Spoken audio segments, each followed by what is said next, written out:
For my birthday this year, we took a trip down to Phillip Island for the weekend. This is an island about 90 minutes drive from where we live in Melbourne. It's a popular tourist spot for Melbourneites, boasting beautiful beaches, bushland, family attractions, and amazing wildlife. We stayed at a place called Sheltered Glamping, and they're beautiful canvas tents surrounded by green bush and farmland.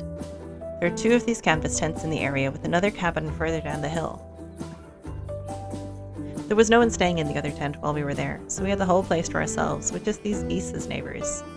You could hear the ocean just beyond the hills. It was such a chill and beautiful place. There were composting toilets and heated outdoor showers, which was good, because it was still quite chilly, even in late September.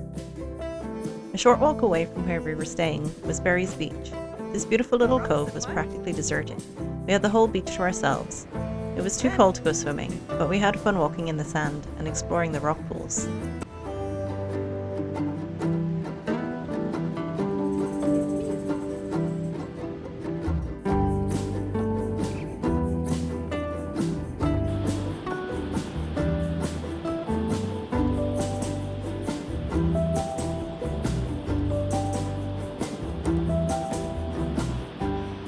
There was plenty of wildlife in the area. We saw so many wallabies in the bushes, but they would all run away before we could get too close. There he is. We thought we'd have to settle for this long-distance zoom shot, but then, just walking down the road, we found this guy. I kept expecting him to run away, but he just kept standing there and let us walk right by him. Such a cool encounter. Phillip Island is also famous for its population of little penguins. These are the smallest species of penguin in the world, and there's a big colony of them right on the island. They spend all day out at sea hunting and eating, and then come back to their burrows after sunset.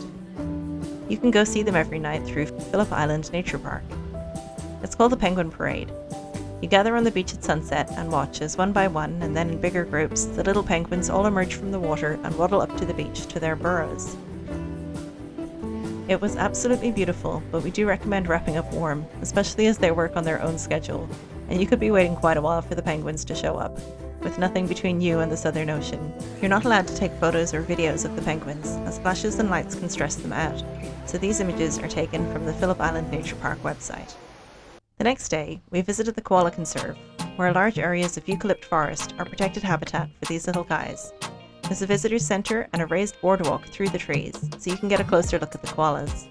Because they only eat eucalyptus leaves, which are not very nutritious, they're pretty low energy animals, who spend a lot of time sleeping, but we still managed to see a few moving around in the treetops. Look at this little cutie.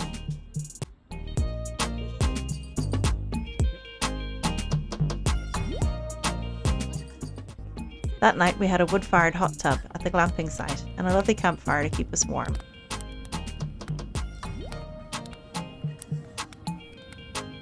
The next day, we visited an attraction called Amazin' Things. It's more aimed towards families and children, but we were really just big kids ourselves.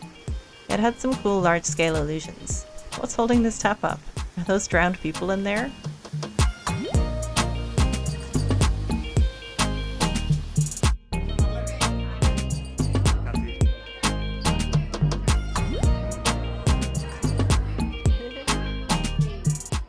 This hall of mirrors was actually really cool. It was so hard to tell where the mirrors were and who was real.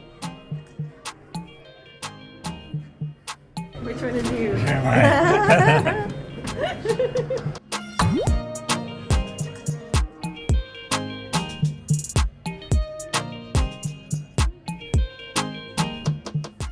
See, Ben can't even find his way out. There were several families walking around lost in there. There were also lots of interactive illusions to play with.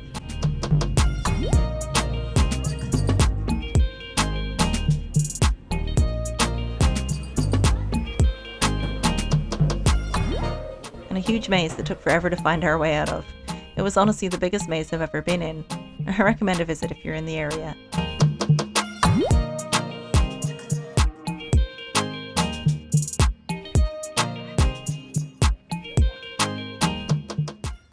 I didn't even cover the beautiful beach and pier at Cowes, the biggest town on the island, as well as all the delicious food and drinks we had.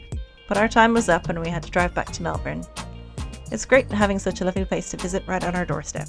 Here's to more adventures together in the future.